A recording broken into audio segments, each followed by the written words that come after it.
Hello everyone, let's create an animated no login form using HTML, CSS and JavaScript. This fun and energetic form adds a playful twist to the typical login interface and unexpected animation and effects.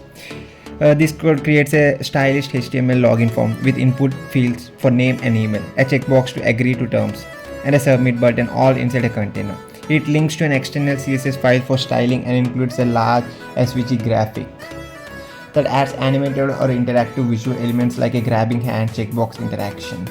And coming to CSS, this CSS centers a form and SVG both vertically and horizontally on the page using absolute positioning and transform.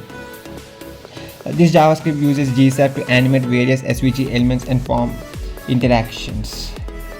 In conclusion, making an animated no login form is a great way to add personality and creativity to your website.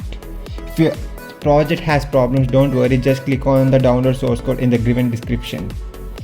Have fun coding!